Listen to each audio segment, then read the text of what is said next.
നമസ്കാരം.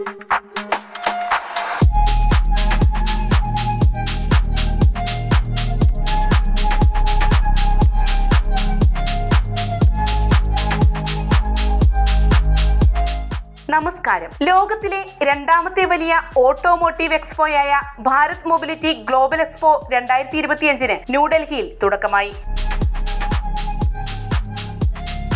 ന്യൂഡൽഹിയിലെ ഭാരത് മണ്ഡപത്തിൽ പ്രധാനമന്ത്രി നരേന്ദ്രമോദിയാണ് എക്സ്പോയുടെ ഔപചാരിക ഉദ്ഘാടനം നിർവഹിച്ചത്. ജനുവരി 17 മുതൽ 22 വരെ നടക്കുന്ന Bharat mobility global expo 3 iconic വേദികളിലായാണ് സംഘടിപ്പിച്ചിരിക്കുന്നത്. ന്യൂഡൽഹിയിലെ ഭാരത് മണ്ഡപം, ദ്വാരകയിലെ യശോഭൂമി, ഗ്രേറ്റർ നോയിഡയിലെ India expo centre and mart എന്നിവിടങ്ങളാണ് ഈ ഐക്കണിക് വേദികൾ. ഈ എക്സ്പോ വ്യവസായ നേതൃത്വത്തിലുള്ളതും സർക്കാർ പിന്തുണയുള്ളതുമായ ഒരു സംരംഭമാണ്. എഞ്ചിനീയറിംഗ് എക്സ്പോർട്ട് പ്രൊമോഷൻ കൗൺസിൽ ഇന്ത്യയാണ് ഭാരത് മൊബിലിറ്റി ഗ്ലോബൽ എക്സ്പോ 2025 സംഘാടകർ. യാത്രാ വാഹനങ്ങൾ, വാണിജ്യ വാഹനങ്ങൾ, അടുത്ത തലമുറയിലെ ഓട്ടോമോട്ടീവ് സാങ്കേതിക വിദ്യ എന്നിവയിലെ പുരോഗതികളിലും നവീകരണങ്ങളിലുമാണ് ഈ എക്സ്പോ ശ്രദ്ധ കേന്ദ്രീകരിക്കുന്നത്. വ്യവസായ വിദഗ്ധർക്ക് മികച്ച സാങ്കേതിക വിദ്യകളും നൂതന ഓട്ടോമോട്ടീവ് സംവിധാനങ്ങളും പ്രദർശിപ്പിക്കുന്നതിനുള്ള ഒരു വേദിയാണിത്. Automotive component manufacturers association, confederation of Indian industry എന്നിങ്ങനെയുള്ള വിവിധ വ്യവസായ സംഘടനകളുടെയും സ്ഥാപനങ്ങളുടെയും സംയുക്ത സഹകരണത്തോടെ നടത്തുന്ന ഓട്ടോമോട്ടീവ് എക്സ്പോ ഇത്തവണ 34 വാഹന നിർമ്മാണ കമ്പനികൾക്കാണ് ആതിഥേയത്വം വഹിക്കുന്നത്.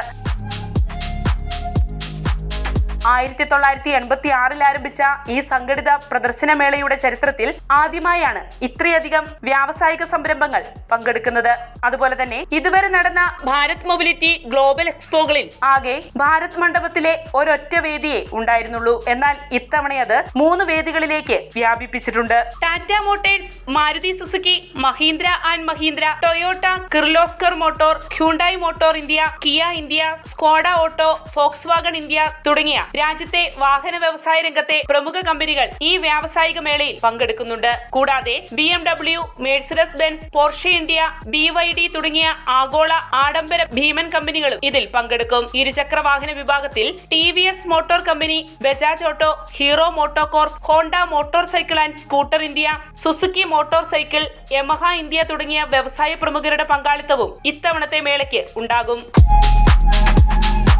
അതേസമയം വാണിജ്യ വാഹന വിഭാഗത്തെ Volvo, Eicher commercial vehicles, Ashok Leyland, JBM, Cummins India തുടങ്ങിയ കമ്പനികളും ഇത്തവണത്തെ ഗ്ലോബൽ എക്സ്പോയെ പ്രതിനിധീകരിക്കും.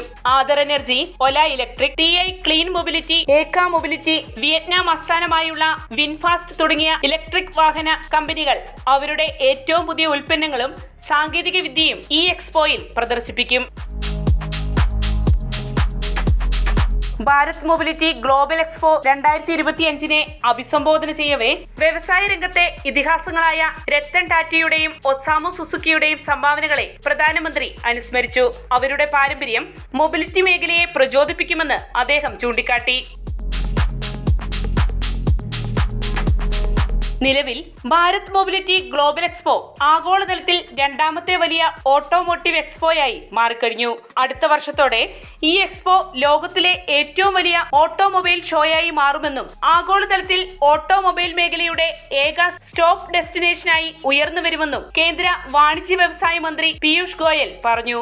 ഇന്ത്യയിൽ വ്യാവസായിക രംഗത്ത് നടത്തപ്പെടുന്ന പ്രമുഖ മീറ്റിംഗുകൾ, പ്രോത്സാഹന പദ്ധതികൾ, സമ്മേളനങ്ങൾ, എക്സിബിഷനുകൾ എന്നിവ വികസിപ്പിക്കുന്നതിൽ പ്രധാനമന്ത്രി നരേന്ദ്രമോദിയുടെ കാഴ്ചപ്പാടിനെ കുറിച്ച് എടുത്തു പറഞ്ഞ പീയൂഷ് ഗോയൽ, അടിസ്ഥാന സൗകര്യങ്ങളുടെ ദ്രുതഗതിയിലുള്ള വികസനത്തിൽ നിന്ന് രാജ്യം പ്രയോജനം നേടുന്നുണ്ടെന്ന് ചൂണ്ടിക്കാട്ടി.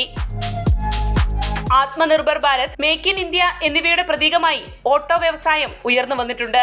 കൂടാതെ വിവിധ സ്റ്റാർട്ടപ്പുകളും ഈ സംരംഭത്തിൽ പങ്കെടുക്കുന്നുണ്ടെന്നും അദ്ദേഹം വിശദീകരിച്ചു. 2047 വീക്ഷിത ഭാരത് കൈവരിക്കുന്നതിൽ മൊബിലിറ്റി മേഖല ഒരു പ്രധാന പങ്ക് വഹിക്കുമെന്നും അദ്ദേഹം ചൂണ്ടിക്കാട്ടി. ലോകത്തിലെ ഏറ്റവും വലിയ 3 വീലർ ട്രാക്ടർ നിർമ്മാതാവായി ഇന്ത്യ മാറിയെന്നും അതുപോലെ തന്നെ ആഗോളതലത്തിൽ ഇരുചക്ര വിപണിയിൽ 1ാം സ്ഥാനത്ത് നിൽക്കുന്ന രാജ്യവും ഇന്ത്യയാണെന്നും അദ്ദേഹം പറഞ്ഞു. മാത്രവുമല്ല, ഇന്ത്യയുടെ മൊബിലിറ്റി മേഖല ചെലവ് കുറഞ്ഞതും ഉൽപ്പന്ന ഗുണനിലവാരത്തിൽ ശ്രദ്ധ കേന്ദ്രീകരിക്കുന്നതുമാണെന്നും അദ്ദേഹം ചൂണ്ടിക്കാട്ടി. മൊബിലിറ്റി മേഖലയെ രൂപപ്പെടുത്തുന്ന ഒന്നാണ് ഇലക്ട്രിക് വാഹനങ്ങൾ. ഈ മേഖലയിൽ ഇന്ത്യക്ക് വലിയ നേട്ടമുണ്ടെന്നും മന്ത്രി ഊന്നി പറഞ്ഞു. ഇന്ത്യയിൽ ആദ്യമായി വാഹനങ്ങൾ വാങ്ങുന്നവർ ധാരാളമുണ്ടെന്നും അവരെ ഇലക്ട്രിക് വാഹനങ്ങൾ വാങ്ങുന്നതിലേക്ക് പ്രോത്സാഹിപ്പിക്കുന്നത് വളരെയധികം ഗുണം ചെയ്യുമെന്നും അദ്ദേഹം കൂട്ടിച്ചേർത്തു. ബാറ്ററി സാങ്കേതിക വിദ്യ മെച്ചപ്പെടുത്തുന്നതിലും വിപണിയിൽ മികച്ച വാഹന രൂപകൽപ്പനകൾ സൃഷ്ടിക്കുന്നതിലും കേന്ദ്ര സർക്കാർ ഏറെ ശ്രദ്ധ കേന്ദ്രീകരിക്കുന്നുണ്ടെന്നും അദ്ദേഹം എടുത്തു പറഞ്ഞു. വാർത്തയുടെ നിറം തേടി തനി നിറം.